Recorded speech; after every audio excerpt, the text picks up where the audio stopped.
Hi guys, my name is Kristen, and welcome to Koala Hugs. I hope you're doing well wherever you are, and if you've been stuck at home for the past few weeks like a good many of us, I hope you haven't gone too crazy yet. On the bright side, maybe you found this to be the great time to finally start on all those projects you've been meaning to start on. Or if you're me, finally finish them. I have this puzzle that I really need to complete.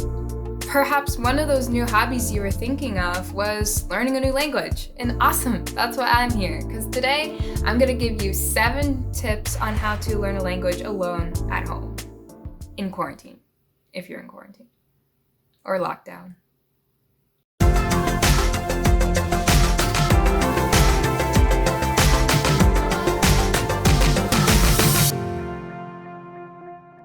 Number 1, apps. There is a plethora of apps out there for basically anything.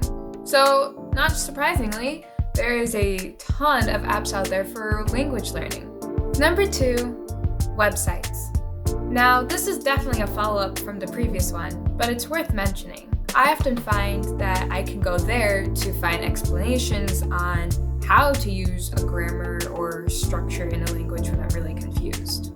Some websites I prefer to use include Lang8, Forvo, Word Reference, and Free Rice. What I like about Lang8 is that it allows you to practice your writing in the language you're trying to learn. And a native speaker of that language will edit and correct your mistakes for you and explain why they are mistakes in that language, helping you learn.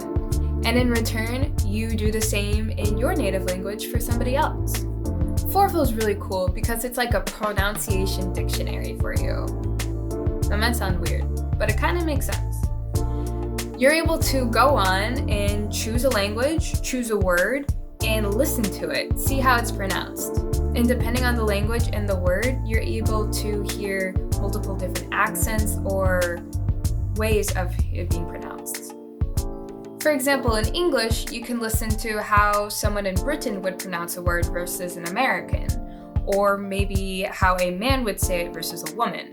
Now, Word Reference doesn't have that many languages on it. In fact, it's just a handful of European languages.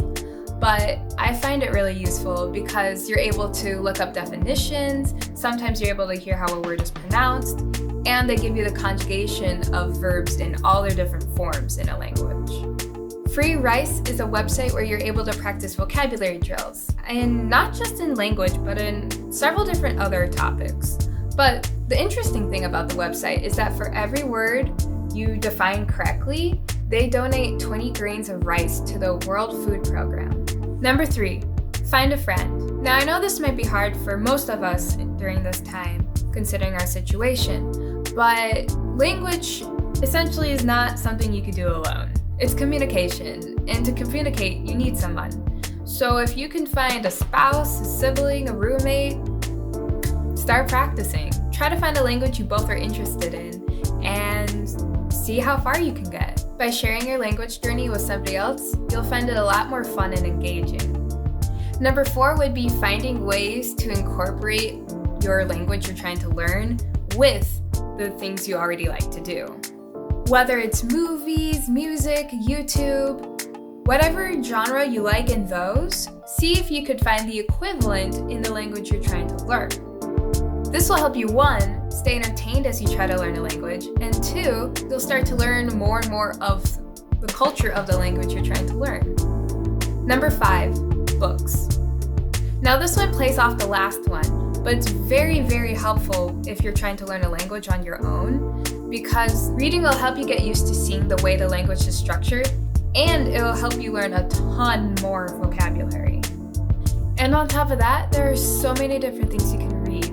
Newspapers, journals, Twitter. See if your favorite books are available in your language you're trying to learn.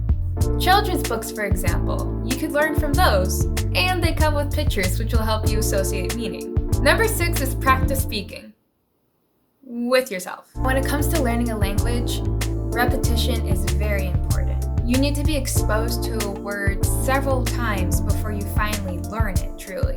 And you need to hear it even more before you're able to use it yourself. So find as many different chances as you can to practice what you're learning. And one of those ways is talking to yourself, especially when you don't have the chance to learn with other people. You still need to learn how to communicate, how to form the words and the sounds yourself. So the next time you're doing the dishes or driving to work or just have time by yourself, see if you can practice out loud the last things you've been learning in that new language. And on top of that, see if you can narrate what you're doing or if you can translate what you're thinking into the language you're learning. Number 7 is audio. It is important to listen as much as you can to the language you're trying to learn.